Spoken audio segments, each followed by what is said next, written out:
Periodic table is a very organized arrangement of the elements. The vertical columns up and down are known as groups, and if you notice in the front cover of your book, the different groups are numbered across the top. You'll see the 1, 2, 3, 4, 5, 6, etc., all the way across to 18. Some periodic tables you will notice have, instead of the 1, 2, 3, 4, they might say 1A, 2A, 3A, 4A, and 1B, 2B, etc. That's just a European way, an American way. There's an IUPAC way, but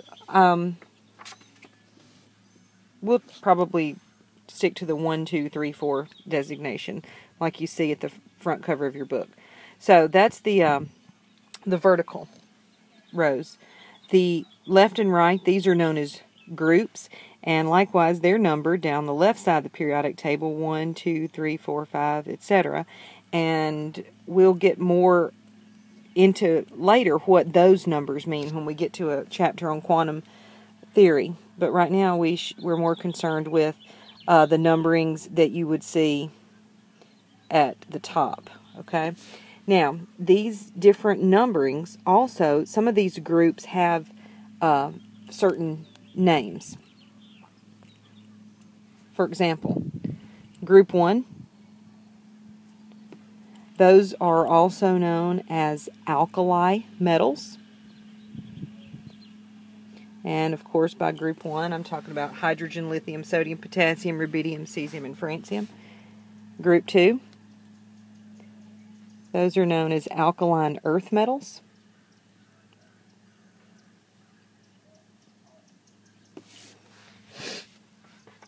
Groups 3 through 12 are known as transition metals.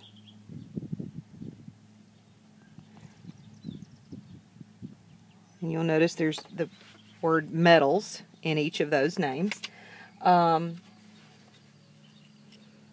going to skip some. Group 16, those are known as chalcogens.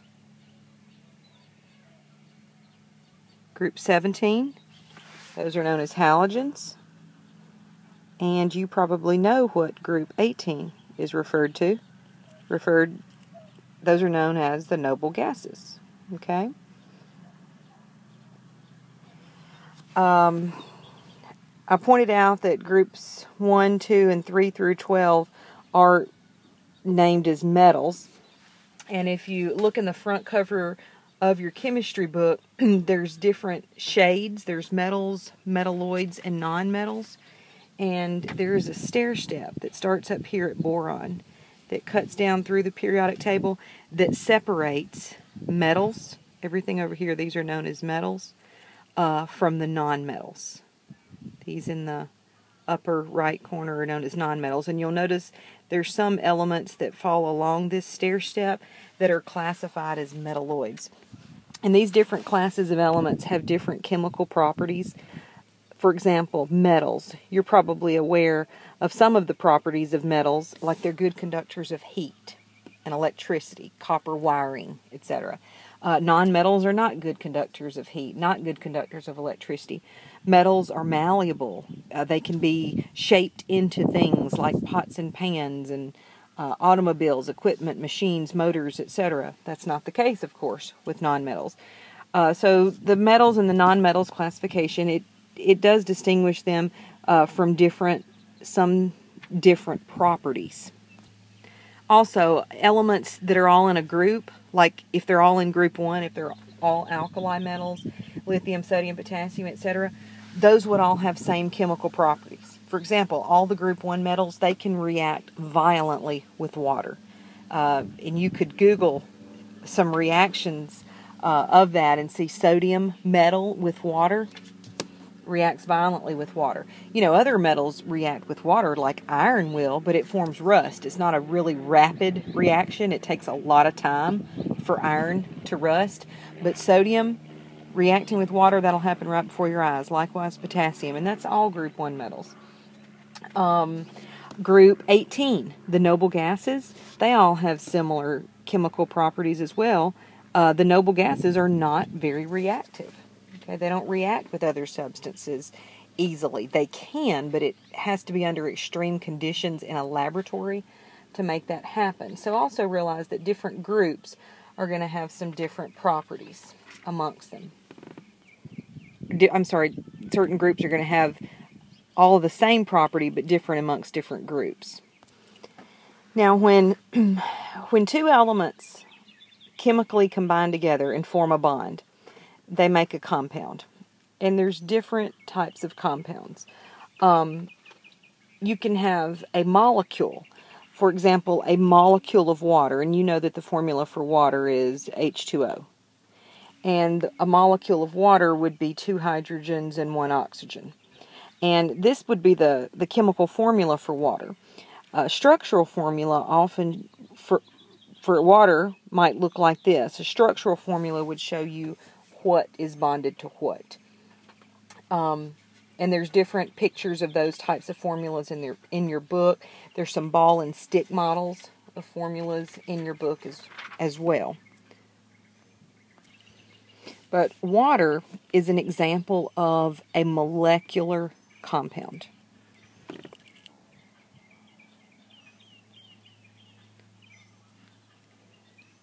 A molecular compound is made up of nonmetals.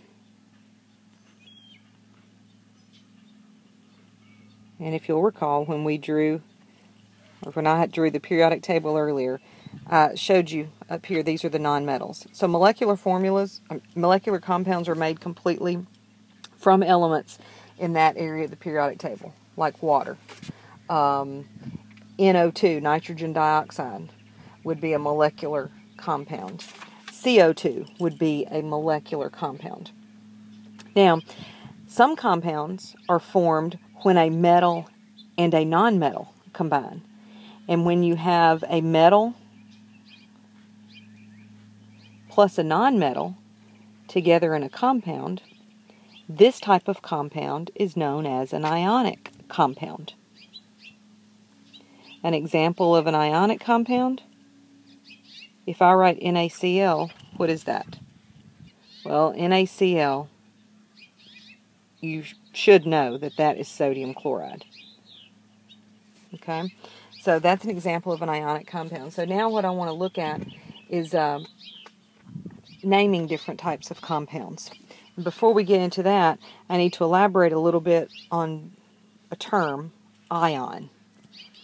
What is an ion? An ion is a charged particle.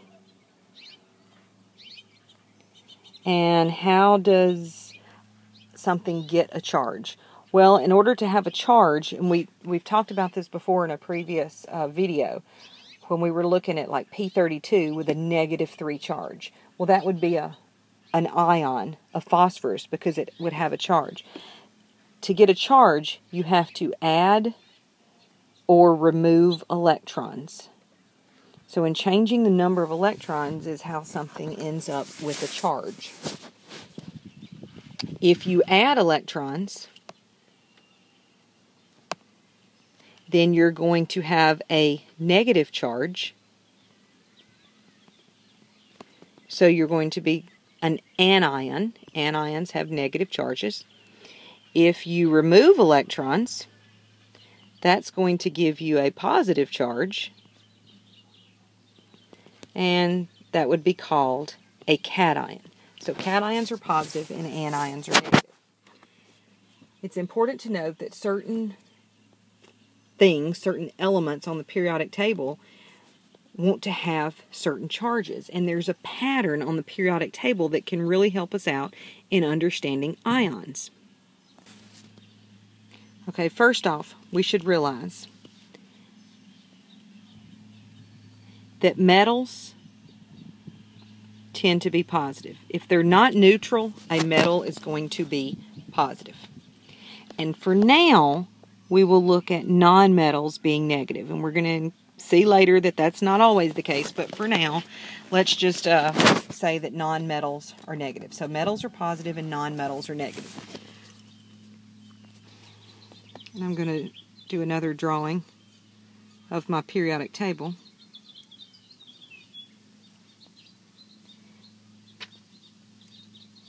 The elements of group 1, those like to have a +1 charge. They like to lose 1 electron and end up with a +1 charge. The elements of group 2, they like to have a +2 charge. So the alkali metals like to be +1. The alkaline earth metals like to be +2. Jumping all the way over here to aluminum, it likes to be +3. Okay?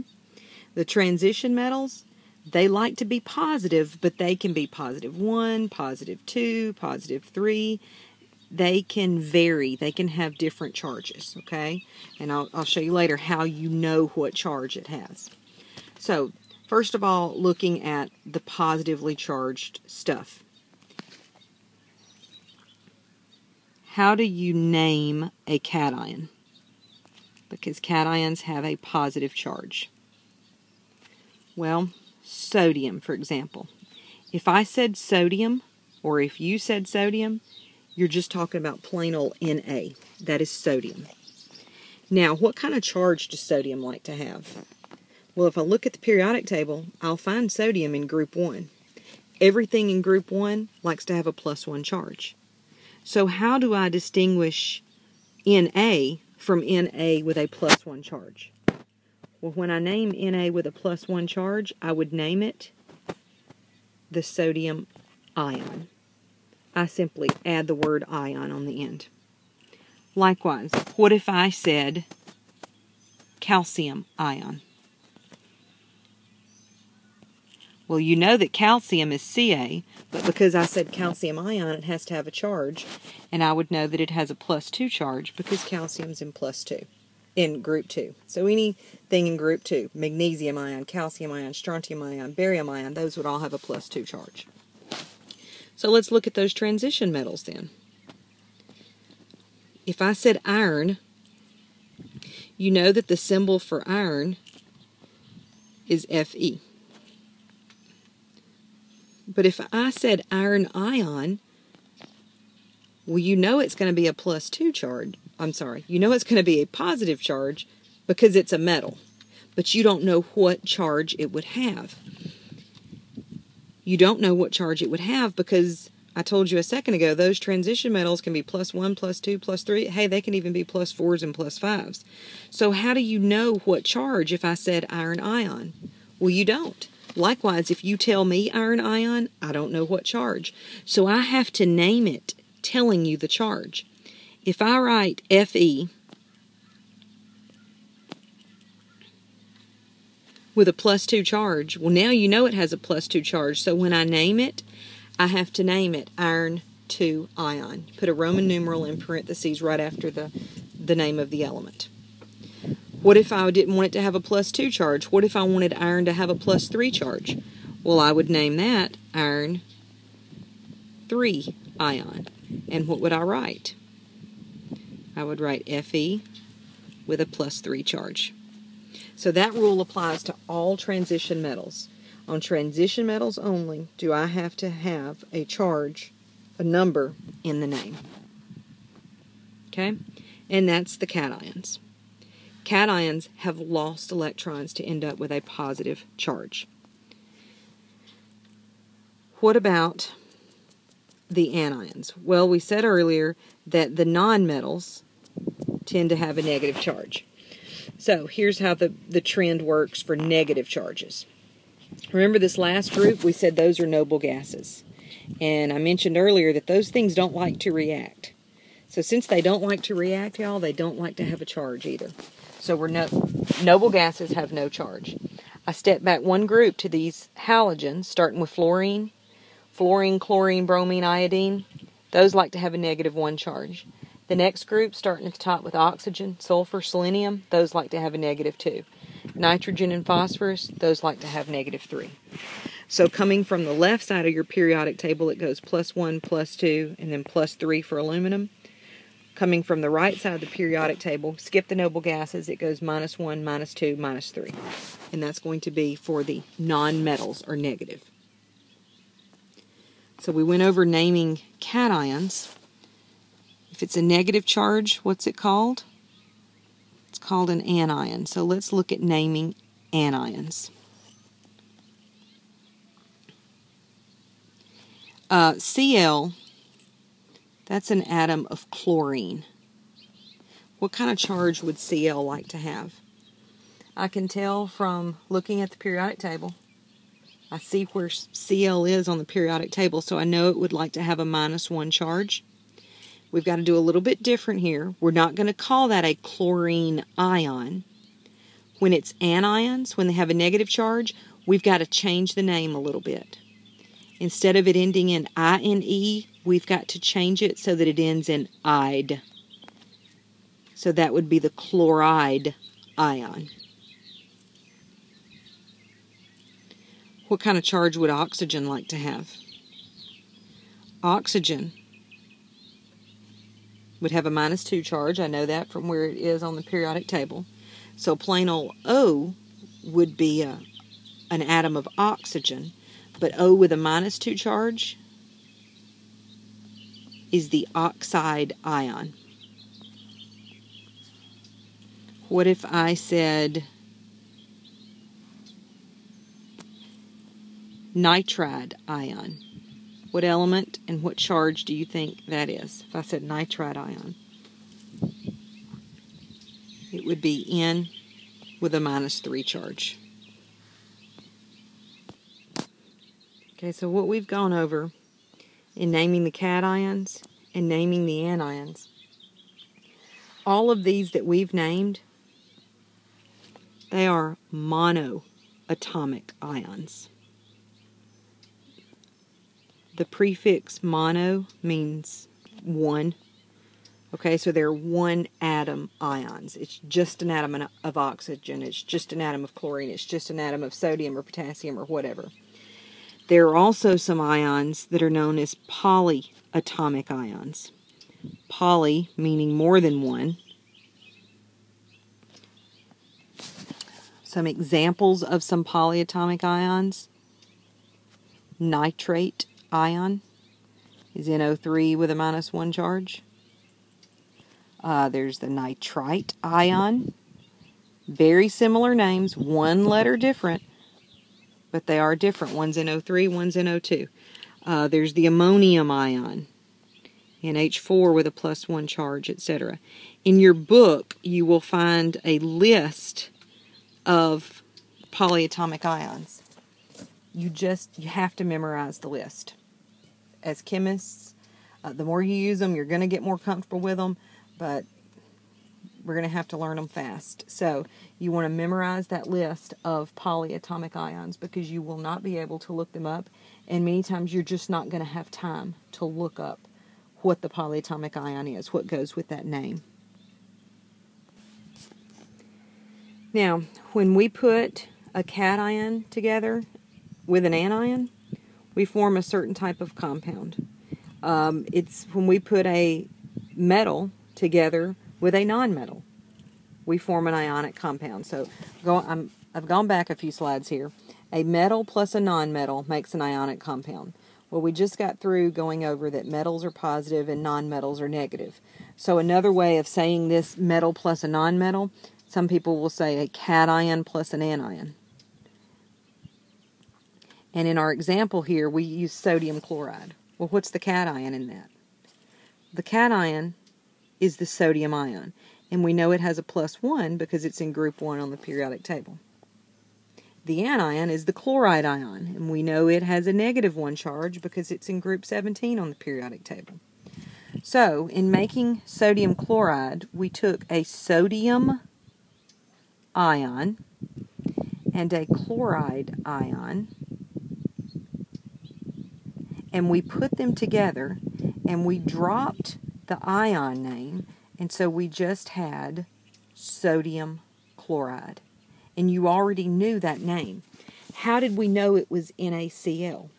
Well, because we took an Na with a +1 charge and a Cl with a -1 charge, and when we put these together, they neutralized each other. A +1 and a -1 canceled each other out, so sodium chloride is actually neutral because it's a +1 and a -1. Will it always work out that way where it's just NaCl, where it's just there's no subscripts? Well, you know it's not going to always work out that way, right? So let's do a couple of practices on ionic compounds. What if we were going to write the formula for calcium chloride? Let's start off slowly. Calcium, what's the symbol? Ca. What's the charge of a calcium? +2. Chloride, symbol and charge? Cl -1. Now when I put these together, I can't just put a calcium and a chloride together because their charges, +2 and -1, aren't going to cancel each other out. So what I have to do is what I call swap and drop. What does that mean? That means I take the number of the calcium, and that's going to become the subscript of the chlorine. I take the number of the chlorine, and that's going to become the subscript of the calcium. So I swap the numbers, and then I drop them, and instead of being superscripts, they become subscripts. So Ca is going to have a subscript of 1. I don't have to write it, it's just understood. And Cl is going to have a subscript of 2. So calcium chloride is CaCl2.